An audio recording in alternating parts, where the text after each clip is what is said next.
আমার বউ যদি না দেখে আমার মাকে আমি কতগুলো টাকা এখন দিয়ে যাবো। তুমি কি দিলা? তুমি মনে হয় টাকা দিলা ওনাকে? তুমি টাকা দিলা কেন? এই টাকাগুলো দাও। তোর বাপের জন্ম তুই এতগুলো টাকা কখনো দেখছিস? টাকার বান্ডিল তুই জীবনে দেখছিস? তোর বাপের জন্ম তুই এগুলো টাকা দেখছিস? তুমি ওনাকে টাকা দিলা কেন? হ্যাঁ, কেন উপনি লোকটাকে এতগুলো টাকা দিলা? যাই দৌড়ে যাই যে গাড়ি থেকে কিছু টাকা নিয়ে আসি, কাপড় পুরান কাপড়ের ব্যাগ কতগুলো টাকার বান্ডিল আমি রেখে দিই কাপড়টার ভিতরে, পুরান কাপড়টার ভিতরে টাকার বান্ডিল গুলো আমি দিয়ে দিই, যেমন অজুম না দেখতে পারে, অজুম চেক করলে অজুম টাকার বান্ডিল গুলো না পা।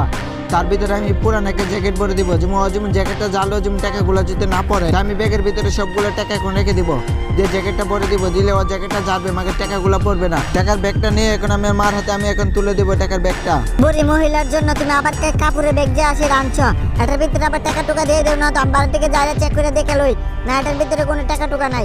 এরপরে বুড়ির লোকটাকে এইগুলা দিয়ে দেবো পুরান কাপড় চোপড়তে। ও পুরান কাপড়ের যুগ, নতুন কাপড় কখনো পরতে পারবে না। ওর পুরান কাপড়গুলো দেবো। আমি এখন যাইতেছি গাড়িতে, তুমি আসো তাড়াতাড়ি ওকে কাপড়গুলো দিয়ে। নেন মা, এটা টাকাগুলো রাখেন, এখানে টাকার 3টা বান্ডিল আছে, 1 লাখ টাকা 3টা বান্ডিল আছে, আপনি অনেকদিন চলতে পারবেন। আমি আপনাকে আইসে আরেকদিন এসে অনেকগুলো টাকা দিয়ে যাবো।